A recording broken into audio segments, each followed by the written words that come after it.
ความดีงามจารึกไว้ในใจชนจากความตั้งใจมั่นของพระเถระผู้เปี่ยมล้นนำพาศรัทธาทุกคนสู่ภูกามยาวแดนร่มเย็นจากม่อนกำพร้าในอดีตท่านนิมิตสร้างบุญญาพลิกฟื้นพื้นป่าพนาเป็นอารามตระการตาให้พบเห็นนามพระครูอภิรักษ์ชินวงศ์หรือพระครูไทยผู้ร่มเย็นพระพุทธศาสนิกชนบำเพ็ญเจริญสติและภาวนาโอวัดป่าพุทธชินวงศารามงามล้ำเกินคำนิยามดังแดนธรรมบนพระสุธาพญานาคราชโอบเขาใหญ่องค์มุจลินปกปักรักษา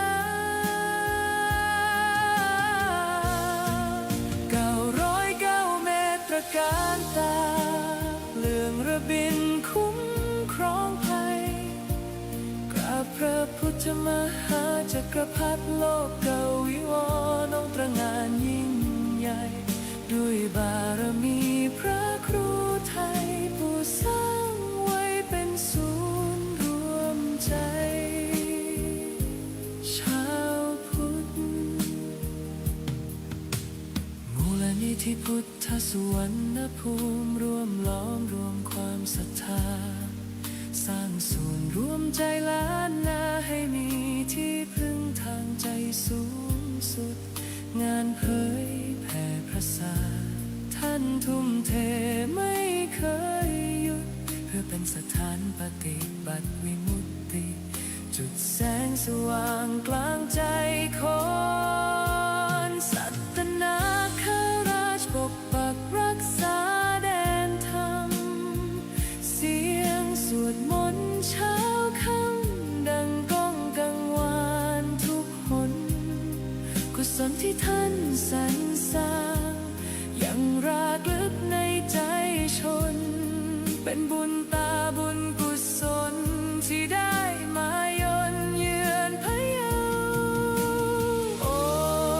วัดป่าพุทธชินวงศารามงามล้ำเกินคำนิยามดังแดนธรรมบนพระสุธาพญานาคราชโอบเขาใหญ่องค์มุจลินปกปักรักษา909 เมตรตระการตาเลื่องระบินคุ้มครองภัยกราบพระพุทธมหาจักรพรรดิโลกเกวิวรณ์องค์ตระหง่านยิ่งใหญ่ด้วยบารมีพระครูไทยผู้สร้างไว้เป็นศูนย์รวมใจชาวพุทธกราบจากเท้าด้วยศรัทธาพระครูอภิรักษ์ชินวงศ์เจตนารมณ์ท่านมั่นคงสืบสานธรรมตลอดไปวัดป่าพุทธชินวงศารามศูนย์รวมศรัทธาแห่งชาวไทย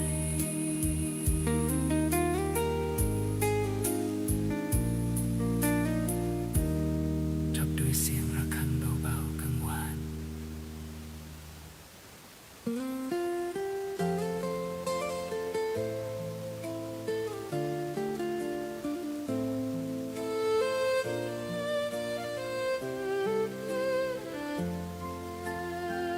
น้อมจิตกราบลงด้วยความเคารพศรัทธาวันมงคลเวียนมาศิษยานุศิษย์พร้อมใจกัน จากวัดพิชยญาติการามแสงธรรมส่องสว่างงามถึงมอนพญานาคราชวัดป่าพุทธชินวง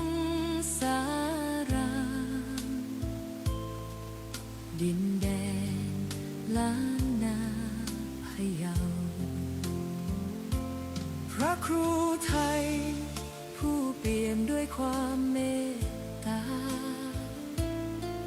สร้างสรรค์จันลงศาสนานำพาสิทธิ์ก้าวเดินไปมูลนิธิพุทธสุวรรณภูมิที่ท่านได้สืบสานเป็นศูนย์รวมแห่งศรัทธาและงานสืบทอดพระพุทธศาสตร์ยิ่งใหญ่สิริอายุวัฒนะวันเกิดพระครูไทย6 เมษายนมหามงคลชัยน้อมใจกราบวันทาน้อมมุทิตาสักการะพระครูพิรักษ์ชินวงศ์ขอพระเกียรติยศดำรงพระธรรมนำใจทุกแห่งหนขอคุณพระศรีรัตนตรัยคุ้มครองและบันดาลดลให้ท่านปราศจากโรคาภัยพานชนเป็นร่มบุญของปวงชนตลอดกาลพระผู้สร้างผู้ให้ด้วยใจที่บริสุทธิ์นำพาชาวพุทธให้หลุดพ้นจากความมืดมนคำสอนและรอยยิ้ม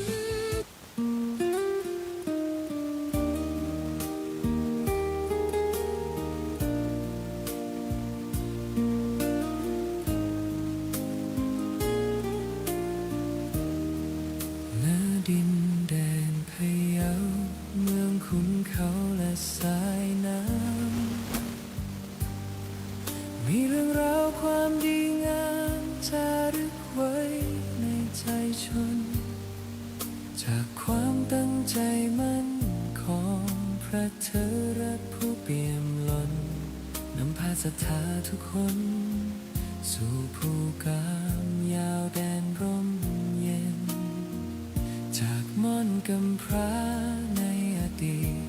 ท่านนิมิตสร้างบุญญา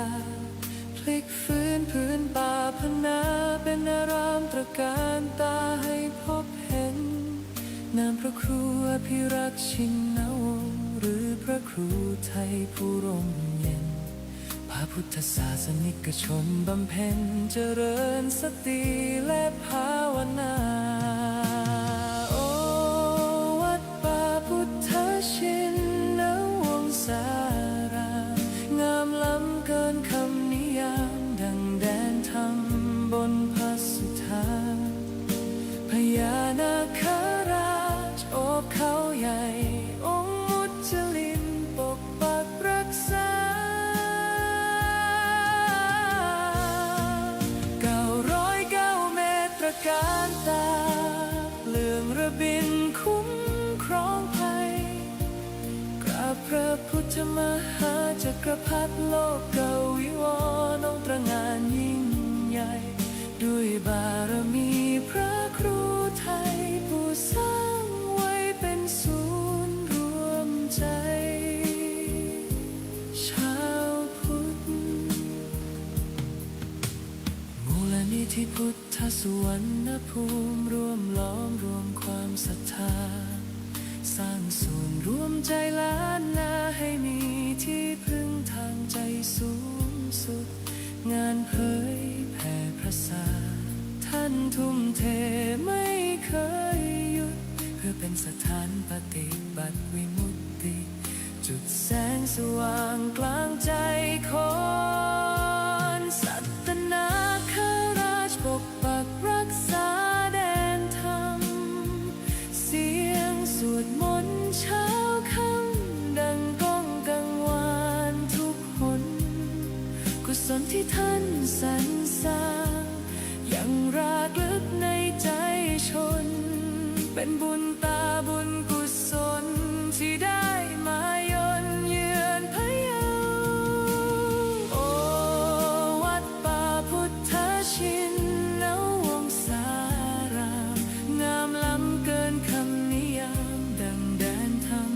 บนพระสุธาพญานาคราชโอบเขา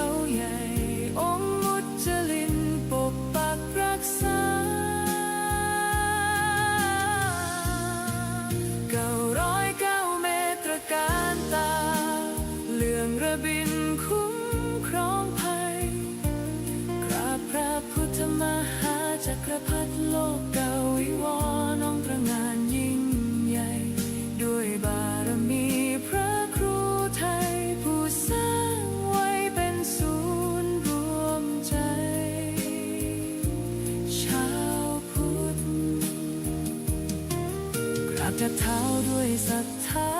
พระครูอภิรักษ์ชินวงศ์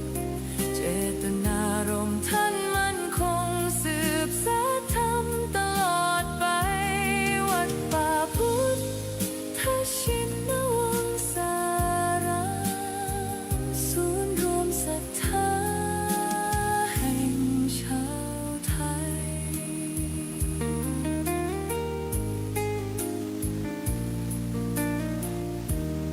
จบด้วยเสียงระฆังเบาๆกังวาน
วัดป่าพุทธาชินาวงศาราม รุ่งเรืองรองส่องแสงพระธรรม สุดเลิศล้ำผู้ทินธานี ผู้คนไกลๆรวมแรงเติมบารมีด้วยศรัทธานำพาชีวีให้ลูกมีสุขีเรื่อยมา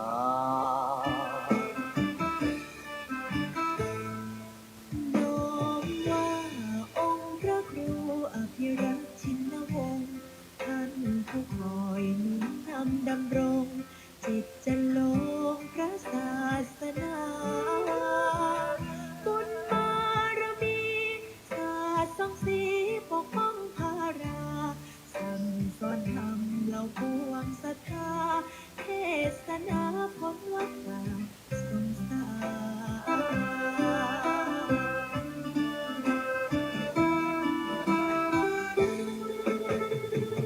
พรราชันองค์มหาวชิราลงกรณ์ผู้ทรงเป็นนิ่งมาหิสอนคุณบอนคุ้มครอบเหตุพัน ในวโรกาสราชาพิเศษกทะเลิงทวันเป็นสร้างอารามงดงามตระการถวายองค์ท่าน เป็นราชกุศล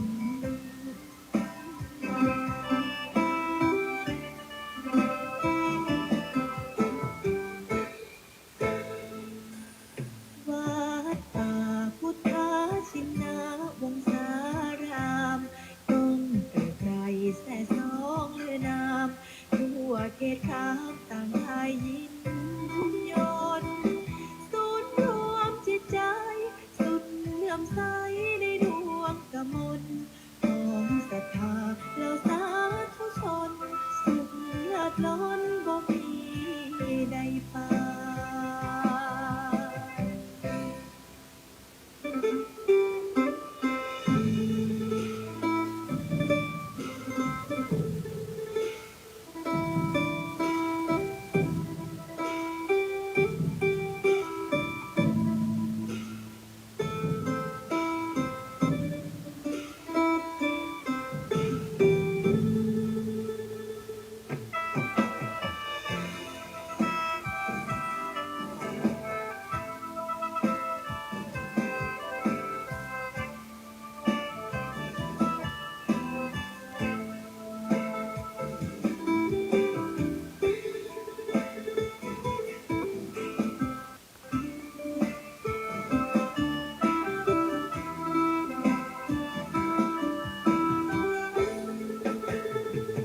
จอมราชันองค์มหาวชิราลงกรณ์ผู้ทรงเป็นนิ่ง มาที่สอนคุณบอนคุ้มครองเขตพันในวโรกาสราชาพิเศษทะเลิงทวันจึงสร้างอารามงดงามตระการถวายองค์ท่านเป็นราชกุศล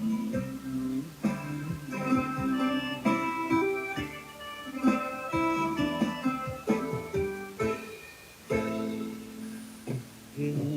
การอันมงคลพร้อมชนสังวรขอวันพาประนุษน้อมก่อน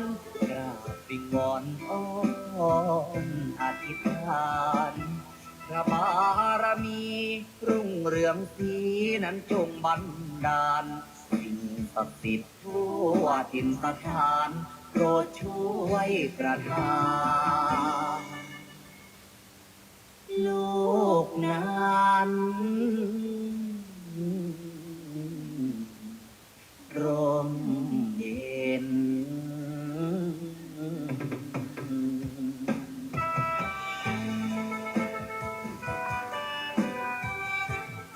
ขอความนอบน้อมใน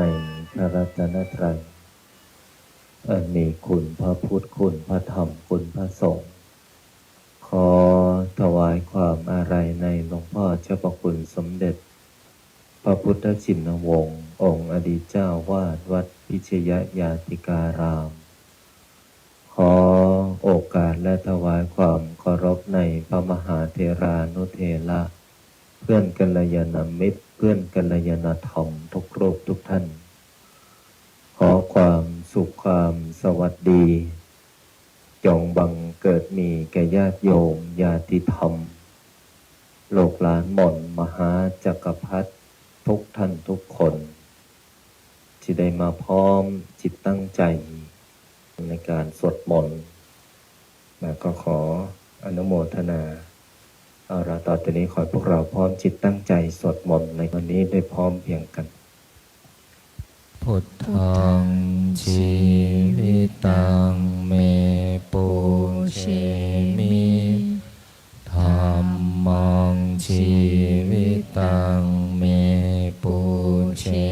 มิสังฆังชีวิตังเมปุเชมิพุทธังวันทามิธัมมังวันทามิสังฆังวันทามิครูปัชฌาย์อาจาริยคุณังวันทามิมาตาปิตุคุณังวันทามิพระไตรสิกขาคุณังวันทามินะโมตัสสะภะคะวะโตอะระหะโตสัมมาสัมพุทธัสสะนะโมตัสสะภะคะวะโตอะระหะโตสัมมาสัมพุทธัสสะนะโมตัสสะภะคะวะโตอะระหะโตสัมมาสัมพุทธัสสะพุทธังสรณังคัจฉามิธัมมังสรณังคัจฉามิสังฆังสรณังคัจฉามิทุติยัมปิพุทธังสรณังคัจฉามิทุติยัมปิธัมมังสรณังคัจฉามิทุติยัมปิสังฆังสรณังคัจฉามิตติยัมปิพุทธังสรณังคัจฉามิตติยัมปิธัมมังสรณังคัจฉามิตติยัมปิสังฆังสรณังคัจฉามิปานาติปาตา เวรมณีสิกขาปะทังสมาธิยามิอาทินนาทานาเวรมณีสิกขาปะทังสมาธิยามิกาเมสุมิชาจาราเวรมณีสิกขาปะทังสมาธิยามิโมสาวาทาเวรมณีสิกขาปะทังสมาธิยามิสุราเมรยามัชฌาปมาทฐานาเวรมณีสิกขาปะทังสมาธิยามิอิมานิปัญจสิกขาปะทานิสมาธิยามิอิมานิปัญจสิกขาปะทานิสมาธิยามิอิมานิปัญจสิกขาปะทานิสมาธิยามิสีเลนะสุขติงยันติสีเลนะโภคสัมปทาสีเรนะนิพุติงยันติตัสมาสีลังมิโสทะเยนะโมตัสสะภะคะวะโตอะระหะโตสัมมาสัมพุทธัสสะนะโมตัสสะภะคะวะโตอะระหะโตสัมมาสัมพุทธัสสะนะโมตัสสะภะคะวะโตอะระหะโตสัมมาสัมพุทธัสสะพุทธังอาราธนานังกโรมิธัมมังอาราธนานังกโรมิสังฆังอาราธนานังกโรมินะโมโพธิสัตโตอาคันติมายาอิติภควานะโมโพธิสัตโตอาคันติมายาอิติภควานะโมโพธิสัตโตอาคันติมายาอิติภควานะโมโพธิสัตโตพรหมปัญโยนะโมโพธิสัตโตพรหมปัญโยนะโมโพธิสัตโตพรหมปัญโยโยโทโสโมหะจิตเตนาพุทธสมิงปาปะกะโตมายากามะทะเมกะตังโทสังสัพพะปะปังวินาสันตุโยโทโสโมหะจิตเตนาธัมมะสมิงปาปะกะโตมายากามะทะเมกะตังโทสังสัพพะปะปังวินาสันตุโยโทโสโมหะจิตเตนาสังฆ สมิงปาปะกะโตมายากามะทะเมกะตังโทสังสัพพะปะปังวินาสันตุนะโมตัสสะภะคะวะโตอะระหะโตสัมมาสัมพุทธัสสะนะโมตัสสะภะคะวะโตอะระหะโต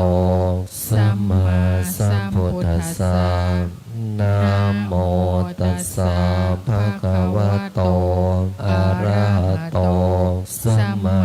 สัมพุทธัสสะนะโมพุทธายะพระพุทธไตรรัตนญาณมณีโนภาลันสิสหัสสสุธรรมาพ พุทโธธัมโมสังโฆยะถาพุทโมนะพุทธบูชาธัมมบูชาสังฆบูชาอาคิทานังวารังคันทังสิวารินจมหาเถลังอาหังวันทามิทุระโตอาหังวันทามิธาตุโยอาหังวันทามิสัพพะโตพุทธานธรรมสังฆปูญเชมินะโมพุทธายะพระพุทธไตรรัตนญาณมานีนพรัตน์สิสหัสสะสุธรรมาพุทโธธัมโมสังโฆยะถาพุทโมนะพุทธบูชาธัมมบูชาสังฆบูชาอาคิทานังวารังคันทังสิวาริจมหาเถลังอาหังวันทามิทุระโตอาหังวันทามิธาตุโยอาหังวันทามิสัพพะโตพุทธานธรรมสังฆปูญเชมินะโมพุทธายะพระพุทธไตรรัตนญาณมานีนพรัตน์สิสหัสสะสุธรรมาพุทโธธัมโมสังโฆยะถาพุทโมนะพุทธบูชาธัมมบูชาสังฆบูชาอาคิทานังวารังคันทังสิวาริจมหาเถลังอาหังวันทามิทุระโตอาหังวันทามิธาตุโยอาหังวันทามิสัพพะโตพุทธานธรรมสังฆปูญเชมินะโมพุทธายะพระพุทธไตรรัตนญาณมานีนพรัตน์สิสหัสสะสุธรรมาพุทโธธัมโมสังโฆยะถาพุทโมนะพุทธบูชาธัมมบูชาสังฆบูชาอาคิทานังวารังคันทังสิวาริจมหาเถลังอาหังวันทามิทุระโตอาหังวันทามิธาตุโยอาหังวันทามิสัพพะโสพุทธานธรรมสังฆปูญเชมินะโมพุทธายะพระพุทธไตรรัตนญาณมานีนพรัตน์สิสหัสสะสุธรรมาพุทโธธัมโมสังโฆยะถาพุทโมนะพุทธบูชาธัมมบูชาสังฆบูชาอาคิทานังวารังคันทังสิวาริจมหาเถลังอาหังวันทามิทุระโตอาหังวันทามิธาตุโยอาหังวันทามิสัพพะโตพุทธานธรรมสังฆปูญเชมินะโมพุทธายะพระพุทธไตรรัตนญาณมานีนพรัตน์สิสหัสสะสุธรรมา พุทโธธัมโมสังโฆยะถาพุทโมนะพุทธาบูชาธัมมาบูชาสังฆาบูชาอาคิทานังวารังคันทังสิวาริจมหาเถลังอาหังวันทามิตุระโตอาหังวันทามิธาตุโยอาหังวันทามิสัพพโสพุทธาธัมมาสังฆาปุญเชมินะโมพุทธายะพระพุทธไตรรัตนญาณมานีนพลักสิสหัสสุธรรมาพุทโธธัมโมสังโฆยะถาพุทโมนะพุทธาบูชาธัมมาบูชาสังฆาบูชาอาคิทานังวารังคันทังสิวาริจมหาเถลังอาหังวันทามิตุระโตอาหังวันทามิธาตุโยอาหังวันทามิสัพพโสพุทธาธัมมาสังฆาปุญเชมินะโมพุทธายะพระพุทธไตรรัตนญาณมานีนพลักสิสหัสสุธรรมาพุทโธธัมโมสังโฆยะถาพุทโมนะพุทธาบูชาธัมมาบูชาสังฆาบูชาอาคิทานังวารังคันทังสิวาริจมหาเถลังอาหังวันทามิตุระโตอาหังวันทามิธาตุโยอาหังวันทามิสัพพโสพุทธาธัมมาสังฆาปุญเชมินะโมพุทธายะพระพุทธไตรรัตนญาณมานีนพลักสิสหัสสุธรรมาพุทโธธัมโมสังโฆยะถาพุทโมนะพุทธาบูชาธัมมาบูชาสังฆาบูชาอาคิทานังวารังคันทังสิวาริจมหาเถลังอาหังวันทามิตุระโตอาหังวันทามิธาตุโยอาหังวันทามิสัพพโสพุทธาธัมมาสังฆาปุญเชมินะโมพุทธายะพระพุทธไตรรัตนญาณมานีนพลักสิสหัสสุธรรมาพุทโธธัมโมสังโฆ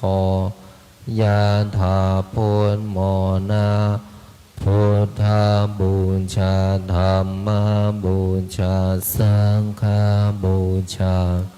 อาคิทานังวารังคันทัง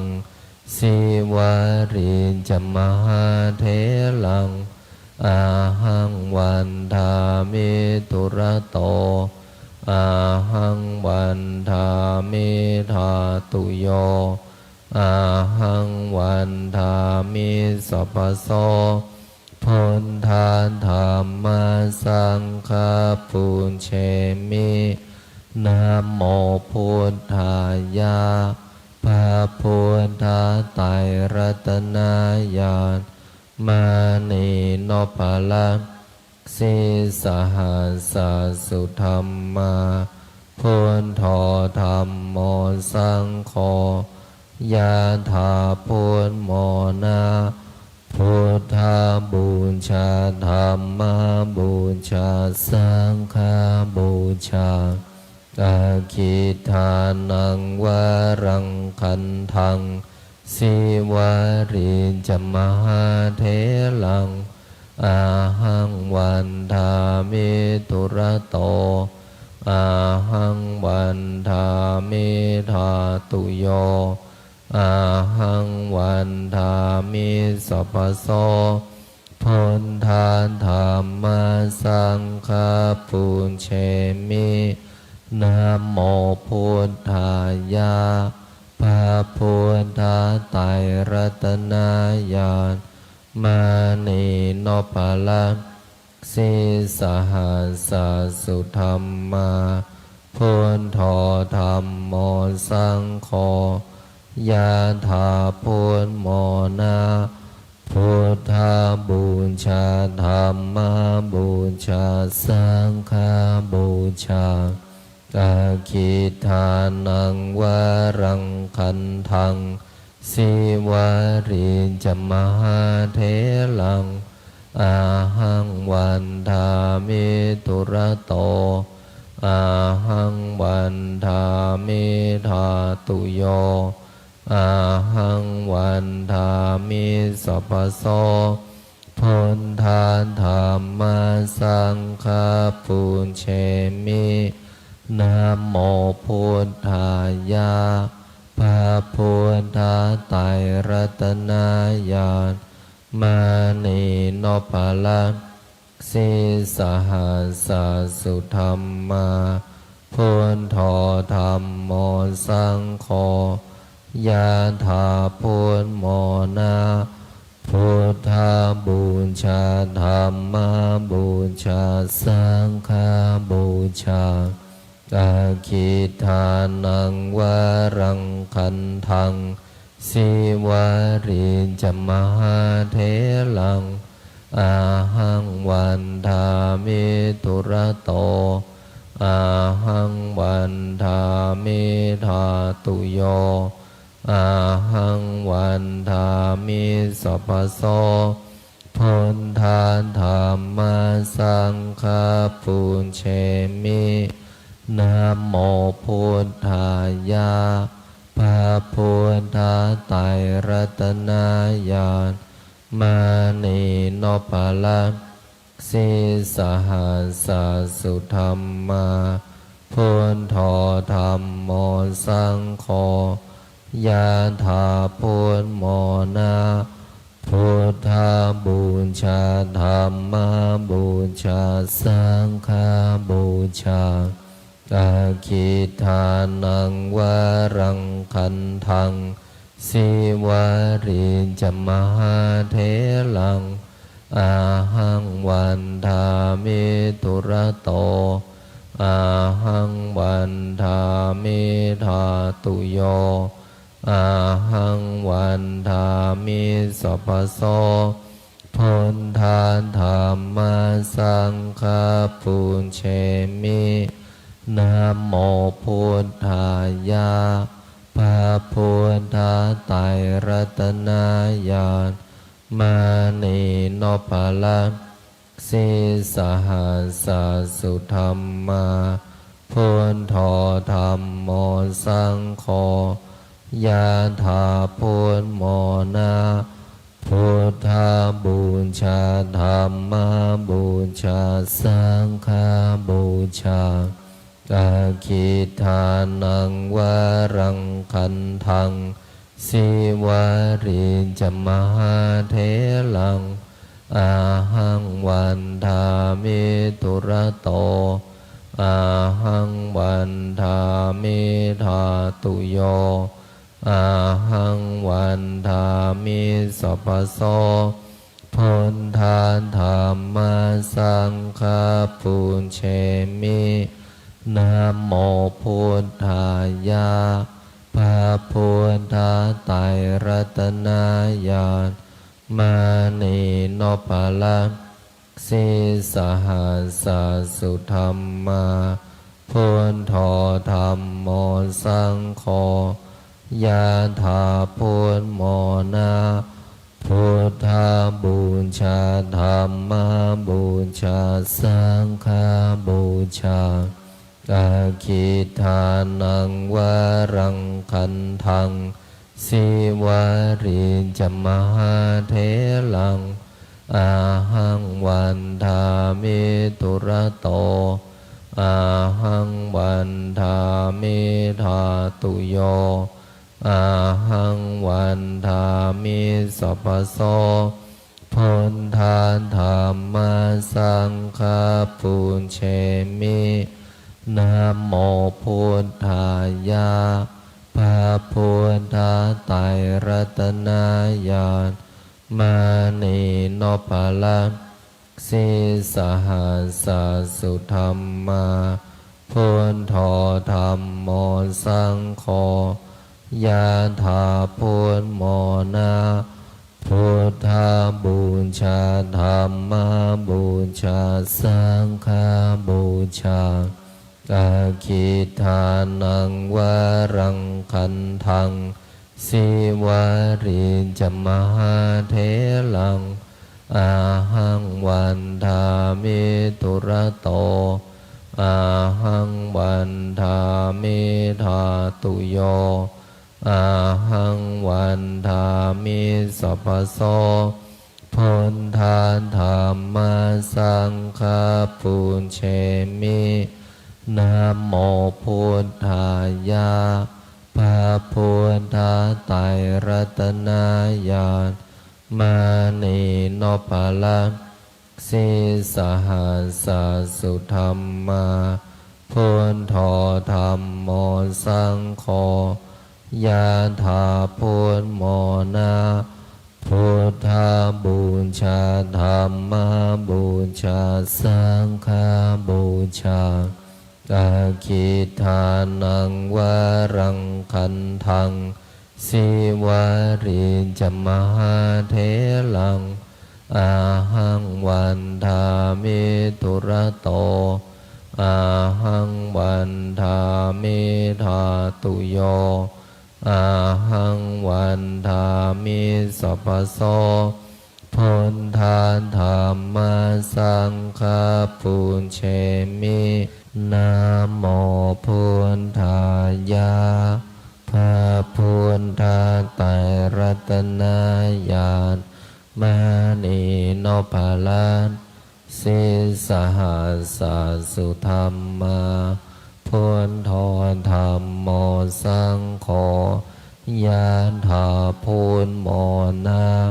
พุทธาบูชาธัมมาบูชาสังฆาบูชาอาคิทานังวารังคันทังสิวาริจมหาเถลังอาหังวันทามิตุระโตอาหังวันทามิธาตุโยอาหังวันทามิสัพพโสพุทธาธัมมาสังฆาปุญเชมินะโมพุทธายะพระพุทธไตรรัตนญาณมานีโนปะละสิสหัสสุธรรมาพุทโธธัมโมสังโฆยะถาพุทโมนะพุทธาบูชาธัมมาบูชาสังฆาบูชาอาคิทานังวารังคันทังสิวาริจมหาเถลังอาหังวันทามิตุระโตอาหังวันทามิธาตุโยอาหังวันทามิสัพพโสพุทธาธัมมาสังฆาปุญเชมินะโมพุทธายะพระพุทธไตรรัตนญาณมานีโนปะละสิสหัสสุธรรมา พุทโธธัมโมสังโฆยานถาพุทโมนาพุทธาบูชาธรรมบูชาสังฆบูชาอาคิทานังวะรังคันทังสิวารีจมหาเทลังอาหังวันทามิทุระโตอาหังวันทามิทาตุโยอาหังวันทามิสัพพโตพุทธาธัมมาสังฆาปุญเชมินะโมพุทธายะ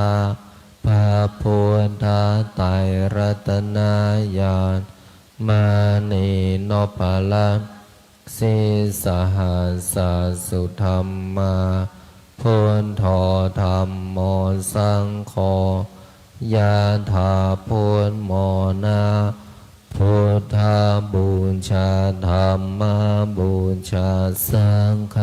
บูชาอาคิทานังวะรังคันทังสิวาริจมหาเทลังอาหังวันทามิทุระโตอาหังวันทามิทาตุโยอาหังวันทามิสัพพโส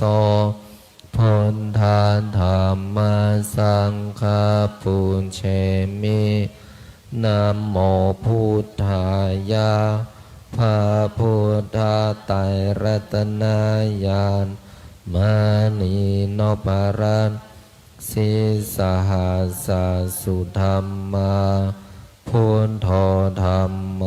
สังโฆยะถาพุทโมนาพุทธาบูชาธรรมบูชาสังฆบูชาอาคิทานังวะรังคันทัง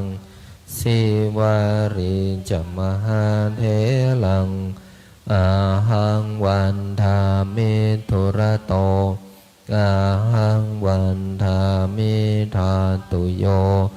อาหังวันทามิสัพพโตพุทธาธัมมาสังฆาปุญเชมินะโมพุทธายะพระพุทธไตรรัตนญาณมานีโนปะละสิสหัสสุธรรมาพุทโธธัมโมสังโฆยะถาพุทโมนาพุทธาบูชาธรรมบูชาสังฆบูชาอาคิทานังวะรังคันทังสิวาริจมหาเทลังอาหังวันทามิทุระโตอาหังวันทามิทาตุโยอาหังวันทามิสัพพโสพุทธาธัมมาสังฆาปุญเชมินะโมพุทธายะพระพุทธไตรรัตนญาณมานีโนปะละสิสหัสสุธรรมาพุทโธธัมโมสังโฆยะถาพุทโมนาพุทธาบูชาธรรมบูชาสังฆบูชาอาคิทานังวะรังคันทังสิวาริจมหาเทลังอาหังวันทามิทุระโตอาหังวันทามิทาตุโยอาหังวันทามิสัพพโสพุทธาธัมมาสังฆาปุญเชมินะโมพุทธายะพระพุทธไตรรัตนญาณมานีโนปะละสิสหัสสุธรรมา พุทโธธัมโมสังโฆยะถาพุทโมนะพุทธบูชาธัมมบูชาสังฆบูชาอาคิทานังวรังคันทังสิวาริจมหาเถลังอาหังวันทามิตุระโตอาหังวันทามิธาตุโยอาหังวันทามิสัพพโสพุทธาธัมมาสังฆปุญเชมินะโมพุทธายะพระพุทธไตรรัตนญาณมานีโนภลังสิสหัสสุธรรมาพุทโธธัมโมสังโฆยะถาพุทโมนะพุทธบูชาธัมมบูชาสังฆบูชาอาคิทานังวรังคันทังสิวาริจมหาเถลังอาหังวันทามิตุระโตอาหังวันทามิธาตุโยอาหังวันทามิสัพพโสพุทธาธัมมาสังฆปุญเชมินะโมพุทธายะพระพุทธไตรรัตนญาณมานีโนภลังสิสหัสสุธรรมาพุทโธธัมโมสังโฆยะถาพุทโมนะพุทธบูชาธัมมบูชาสังฆบูชาอาคิทานังวรังคันทังสิวาริจมหาเถลังอาหังวันทามิตุระโตอาหังวันทามิธาตุโยอาหังวันทามิสัพพโสพุทธาธัมมาสังฆปุญเชมินะโมพุทธายะพระพุทธไตรรัตนญาณมานีโนภลังสิสหัส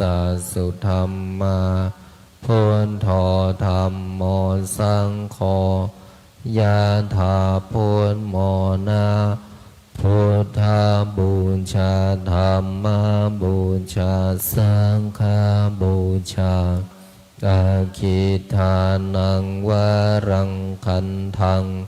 สิวาริจมหาเถลังอาหังวันทามิตุระโตอาหังวันทามิธาตุโยอาหังวันทามิสัพพโสพุทธาธัมมาสังฆปุญเชมินะโมพุทธายะพระพุทธไตรรัตนญาณมานีโนภลัง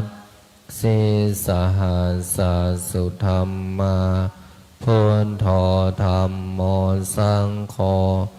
ยะถาพุทโมนะพุทธบูชาธัมมบูชาสังฆบูชาอาคิทานังวรังคันทังสิวาริจมหาเถลังอาหังวันทามิตุระโตอาหังวันทามิธาตุโยอาหังวันทามิสัพพโสพุทธาธัมมาสังฆปุญเชมินะโมพุทธายะพระพุทธไตรรัตนญาณมานีโนภลังสิสหัสสุธรรมาพ พุทโธธัมโมสังโฆยะถาพุทโมนะพุทธาบูชาธัมมาบูชาสังฆาบูชาอาคิทานังวรังคันทังสิวาริจมหาเถลังอาหังวันทามิตุระโตอาหังวันทามิธาตุโยอาหังวันทามิสัพพโสพุทธาธัมมาสังฆาปุญเชมินะโมพุทธายะพระพุทธไตรรัตนญาณมานีโนภลังสิสหัสสุธรรมาพุทโธธัมโมสังโฆยะถาพุทโมนะพุทธาบูชาธัมมาบูชาสังฆาบูชาอาคิทานังวรังคันทังสิวาริจมหาเถลัง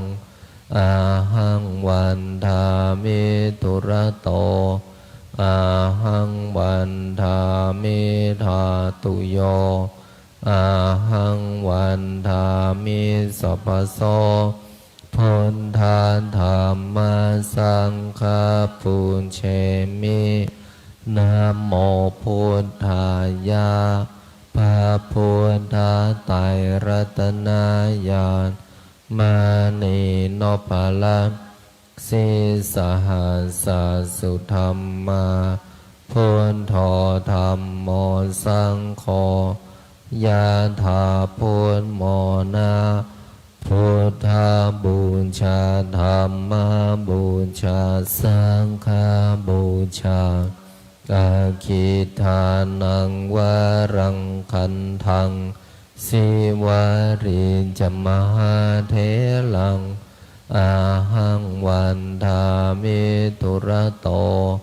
อาหังวันทามิธาตุโยอาหังวันทามิสัพพโสพุทธาธัมมาสังฆาปุญเชมินะโมพุทธายะพระพุทธไตรรัตนญาณมานีโนภลังสิสหัสสุธรรมาพุทโธธัมโมสังโฆยะถาพุทโมนะ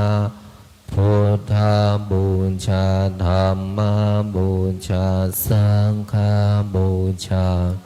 อาคิทานังวรังคันทังสิวาริจมหาเถลังอาหังวันทามิตุระโตอาหังวันทามิธาตุโยอาหังวันทามิสัพพโสพุทธาธัมมาสังฆาปุญเชมินะโมพุทธายะพระพุทธไตรรัตนญาณมานีโนภลังสิสหัสสุธรรมาพุทโธธัมโมสังโฆยะถาพุทโมนะพุทธาบูชาธัมมาบูชาสังฆาบูชาอาคิทานังวรังคันทังสิวาริจมหาเถลังอาหังวันทามิตุระโตอาหังวันทามิธาตุโยอาหังวันทามิสัพพโสพุทธาธัมมาสังฆาปุญเชมินะโมพุทธายะพระพุทธไตรรัตนญาณมานีโนภลังสิสหัสสุธรรมา พุทโธธัมโมสังโฆยะถาพุทโมนะพุทธาบูชาธัมมาบูชาสังฆาบูชาอาคิทานังวารังคันทังสิวาริจมหาเถลังอาหังวันทามิตุระโตอาหังวันทามิธาตุโยอาหังวันทามิสัพพโสพุทธาธัมมาสังฆาปุญเชมินะโมพุทธายะพระพุทธไตรรัตนญาณมณีโนภาลันสิสหัสสสุธรรมาพุทโธธัมโมสังโฆยะถาพุทโมนะพุทธาบูชาธัมมาบูชาสังฆาบูชาอาคิทานังวารังคันทังสิวาริจมหาเถลังอาหังวันทามิตุระโตอาหังวันทามิธาตุโยอาหังวันทามิสัพพโสพุทธาธัมมาสังฆาปุญเชมินะโมพุทธายะพระพุทธไตรรัตนญาณมณีโนภาลันสิสหัสสสุธรรมาพุทโธธัมโมสังโฆยะถาพุทโมนะพุทธาบูชาธัมมาบูชาสังฆาบูชาอาคิทานังวารังคันทังสิวาริจมหาเถลังอาหังวันทามิตุระโตอาหังวันทามิธาตุโยอาหังวันทามิสัพพโสพุทธาธัมมาสังฆาปุญเชมินะโมพุทธายะพระพุทธไตรรัตนญาณมณีโนภาลันสิสหัสสสุธรรมาพุทโธ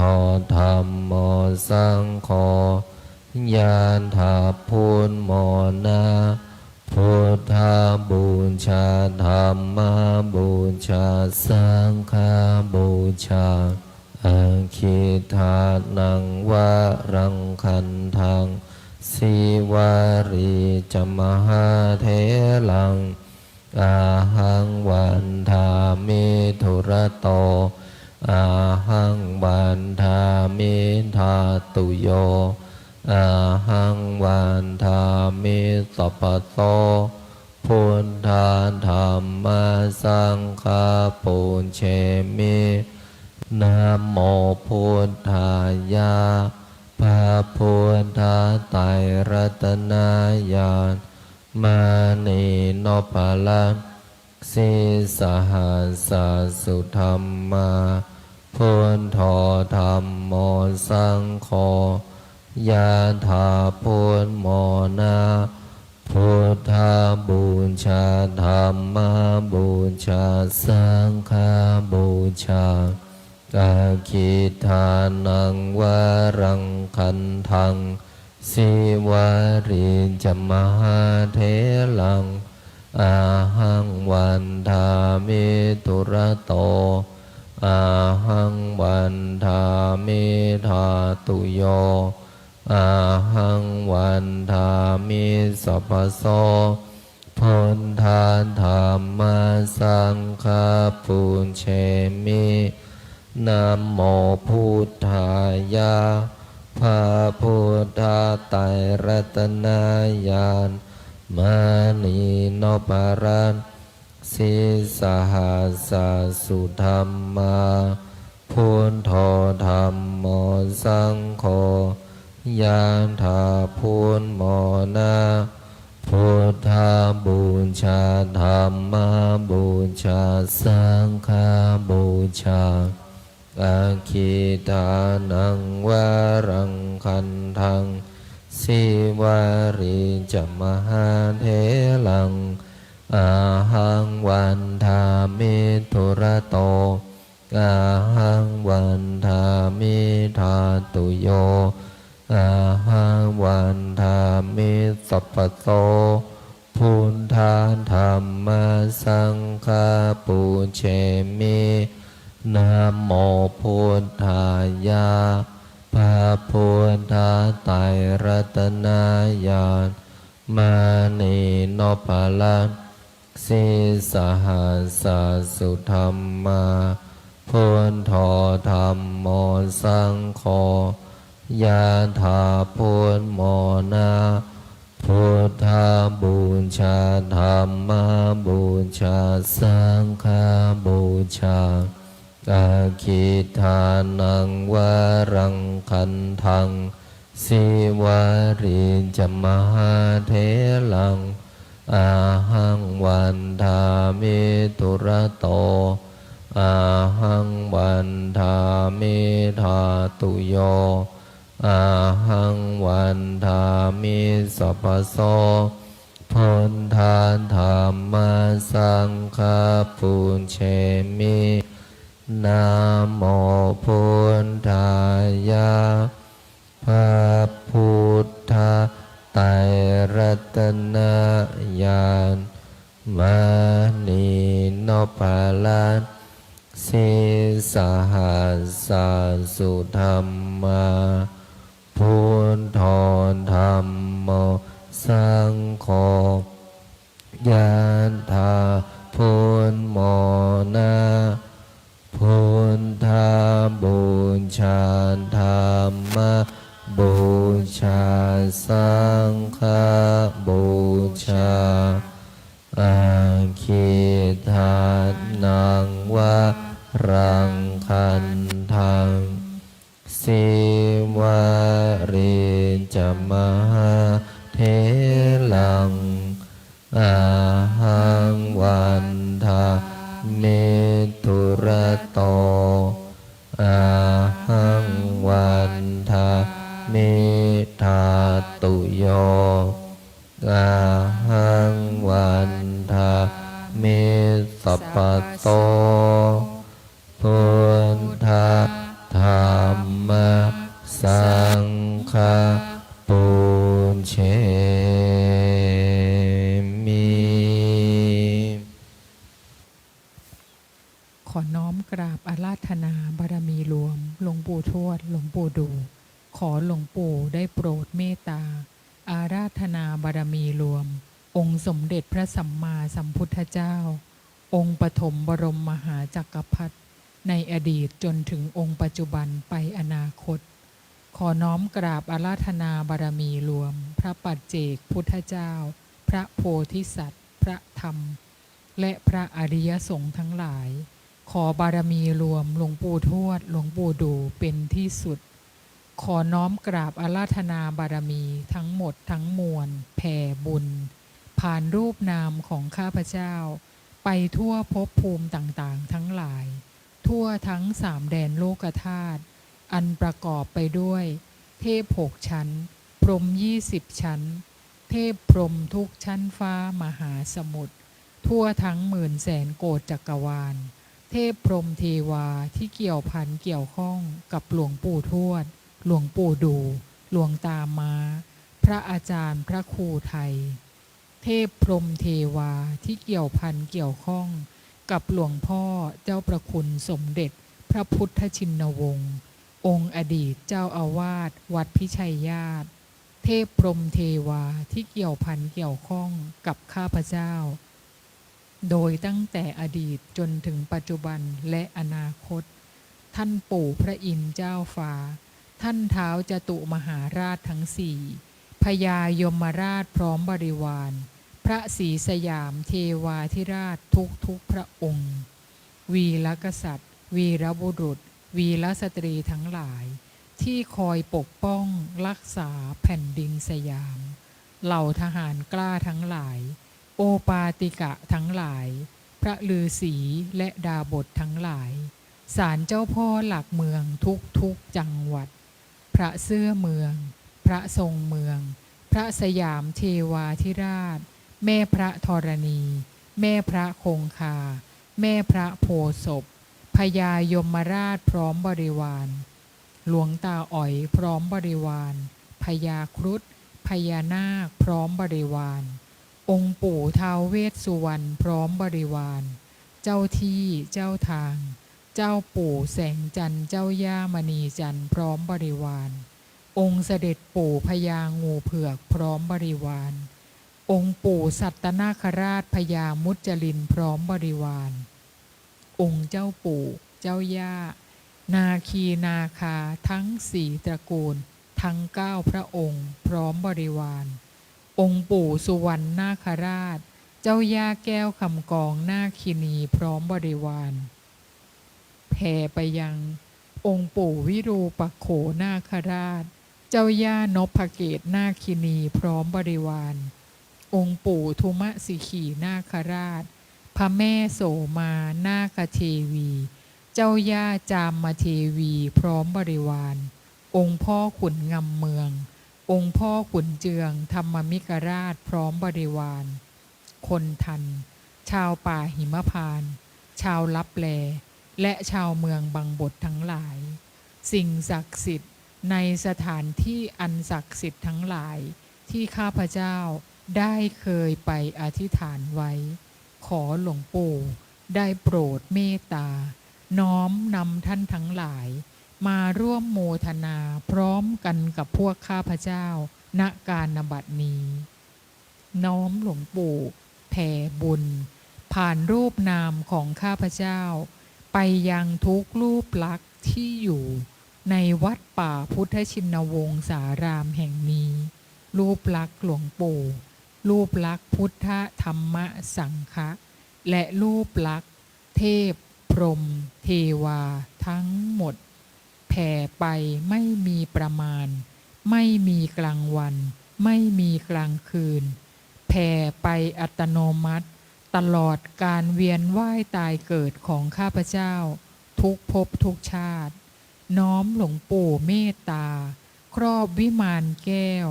ตั้งกองบุญ ตั้งเจดีย์บุญ ไว้ที่แห่งนี้ ให้ใครก็ตามที่มาขอพร มาอธิษฐาน ขอหลวงปู่เมตตา ให้ทุกรูปทุกนาม สมปรารถนาในสิ่งที่อธิษฐาน จนถึงที่สุดของคำอธิษฐานคำปรารถนา ขอน้อมกำลังหลวงปู่สถิตในดวงจิตของข้าพเจ้า ขอน้อมกำลังจักรพรรดิสถิตในดวงจิตของข้าพเจ้า ขอน้อมสมบัติจักรพรรดิจงบังเกิดขึ้นแก่ข้าพเจ้า และผู้ที่ช่วยเหลือเกื้อกูลข้าพเจ้า ให้มีความคล่องตัว ในการสวดมนต์ใต้ฐานหลวงปู่ดูแห่งนี้ และคล่องตัวทั้งทางโลกและทางธรรม ตลอดจนถึงญาติธรรม ที่น้อมโมทนาสาธุบุญกับข้าพเจ้า ในการสวดมนต์ใต้ฐานหลวงปู่ดูแห่งนี้ นับตั้งแต่วินาทีนี้เป็นต้นไป จนกระทั่งถึงที่สุดของคำอธิษฐานคำปรารถนา ขอน้อมโมทนาสาธุบุญ กับผู้ที่มีส่วนในการร่วมสร้างวัดป่าพุทธชินวงศารามแห่งนี้ทุกบุญ ขอน้อมโมทนาสาธุในบุญ กับพระอาจารย์พระครูไทยทุกบุญ ขอหลวงปู่เมตตา ประทานสมบัติจักรพรรดิให้แก่ ผู้ที่มีส่วนร่วมสร้างรูปลักษณ์เทพพรหมเทวา รูปลักษณ์หลวงปู่ รูปลักษณ์หลวงตา และผู้ที่มีส่วนร่วมสร้างวัดป่าพุทธชินวงศารามแห่งนี้ให้แก่ ทุกรูปทุกนาม ขอหลวงปู่ปรับพลังงาน ปรับธาตุขันธ์ตัดสายใยกรรมที่ไม่ดี และน้อมนำสายใยกรรมที่ดีๆ มาทุกทิศทุกทาง น้อมหลวงปู่เป็นที่ปรึกษาชีวิตตั้งแต่บัดนี้เป็นต้นไป จนกระทั่งถึงที่สุดของคำอธิษฐานคำปรารถนา ใครก็ตามที่เจ็บป่วยอยู่ขอให้หาย ใครก็ตามที่จะเดินทางไปไหน ขอให้ปลอดภัยในที่ทุกสถานในการทุกเมื่อ ขอหลวงปู่เมตตา เปิดให้ม่อนพญานาคราชแห่งนี้ สว่างไสวัยไปทั่วสามแดนโลกธาตุด้วยกำลังหลวงปู่ด้วยกำลังจักรพรรดิ สัมเพพุทธาสัมเพธัมมาสัพเพสังฆาพลังปัตตาปัจเจกานันจะยังพลังอรหันตานันจะเตเชนะระคัมพันธามิสัพพะโสสัพเพพุทธาสัมเพธัมมาสัพเพสังฆาพระปัตตาปัจเจกานันจะยังพลังอรหันตานันจะเตเชนะระคัมพันธามิสัพพะโสสัพเพพุทธาสัมเพธัมมาสัพเพสังฆาพระปัตตาปัจเจกานันจะยังพลังอรหันตานันจะเตเช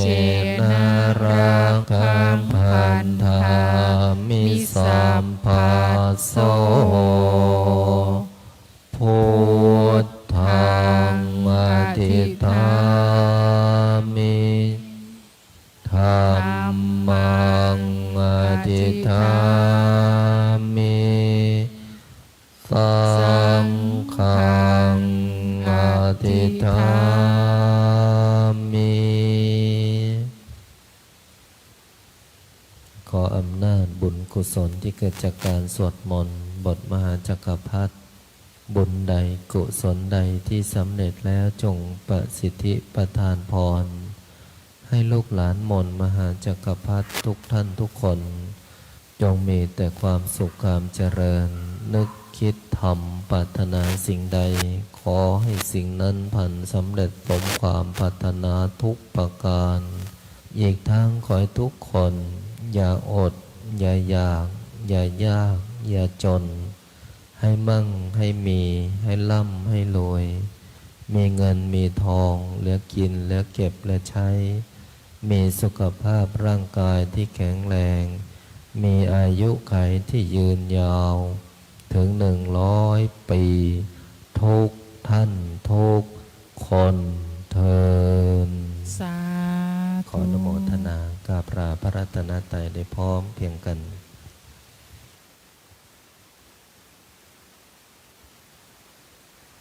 อะระหังสัมมา